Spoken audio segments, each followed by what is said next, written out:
یہاں بیٹھے ہوئے لوگوں میں سے کون ہے جو آخرت پر ایمان نہیں لاتا؟ ایمان لاتے ہیں، مگر اس کے بعد اس ایمان پر باقی رہنا یہ کسی کے بس کی بات نہیں ہے، سب بھول جاتے ہیں۔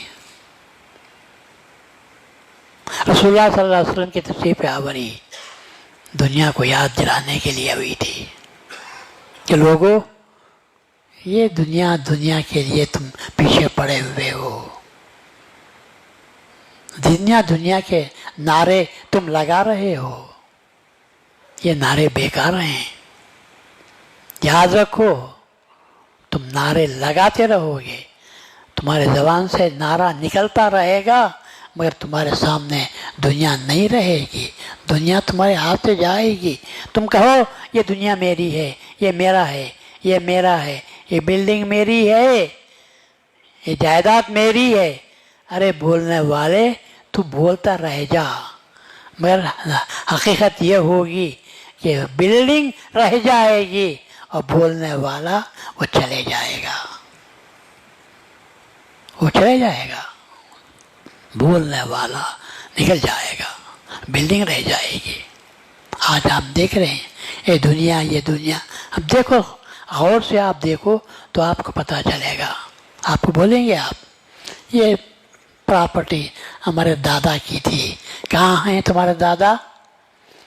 پتہ نہیں، یہ حالات ایسے ہوئے کہ مجھے نکالنا پڑا، یہ میرے پردادا کی چیز تھی، لیکن حالات ایسے ہوئے کہ نکل جانا پڑا میرے ہاتھ سے، ہمارے ہاتھ سے نکل گئی چیز اور ان کے ہاتھوں میں پہنچ گئی، لیکن ان کے ہاتھوں میں بھی کب رہی، وقت ایسا آیا کہ ان کے ہاتھوں سے بھی نکل گئی۔ چیز رہنے کی، ہاتھوں میں رہنے کی چیز نہیں ہے، یاد رکھو، یہ سب نکلنے کی چیز ہے، اور ہم ہیں کہ نکلنے والی چیز کو اپنے دل سے قریب کرے ہوئے، محبت کرتے ہوئے ان کے ساتھ زندگی بسر کرتے ہیں۔ اور حقیقت میں جو چیز دل میں رکھنے کی ہے وہ ہے ایمان، وہ ہے خدا کی ذات۔ لیکن کیا ہمارے پاس ایمان ہے؟ کیا ہم نے ایمان کو اپنے دل میں رکھا؟ وہ چیزیں جو خدا سے پہنچانے والی، خدا تک پہنچانے والی ہیں، کیا وہ چیزیں ہم کو محبت، ہم کو ان سے محبت ہے؟ ہم نے اپنے دل میں ان کو جگہ دی ہے؟ ہم نے ان کی حفاظت کی ہے؟ حالانکہ سب جانتے ہیں، رسول اللہ صلی اللہ علیہ وسلم نے پہلے سمجھا دیا، آمنت باللہ و ملائکتی و کتبی و رسولی، ہے نا؟ ایمان تو ہم لائے، کون مسلمان ہے جو یہ نہیں پڑھتا؟ سب پڑھتے ہیں آمنت باللہ، لیکن یاد رکھو باللہ بول دینا آسان ہے، لیکن یاد رکھنا بہت ہی مشکل ہے۔ میں اللہ پر ایمان لایا، ہم سب بولتے ہیں، لیکن معلوم ہے اللہ کیا ہے؟ خیر اللہ کیا ہے تو کیا معلوم ہو سکتا؟ کم سے کم اللہ کن باتوں سے خوش ہوتا ہے اور اللہ کن باتوں سے ناراض ہوتا ہے، کن باتوں سے اللہ کی خوشی نصیب ہوتی ہے، کسی کو خبر ہے؟ یاد ہے کسی کو؟ مطلب سامنے آتا ہے، سب بھول جاتا ہے۔ اللہ تبارک و تعالیٰ نے پیغمبروں کو اسی لیے بھیجا، ان ضروری باتوں کو یاد دلانے کے لیے اللہ تعالیٰ نے بھیجا۔ لوگوں، یہ کیا دنیا کی چیزوں کو مرتے پھرتے رہے ہو؟ وہ چیزیں جو تم کو کامیاب بنانے والی، وہ چیزیں جو تمہارے کام آنے والی ہیں، وہ چیزیں اور ہیں، ان چیزوں کو حاصل کرنے کی کوشش کرو تو پھر تمہارے لیے نجات ہے۔ کون ہے؟ بہت ہی موٹی موٹی باتیں ہیں جن کو میں آپ کے سامنے کیا ذکر کروں، جن کا میں ذکر کروں۔ اللہ نے بتائی وہ باتیں،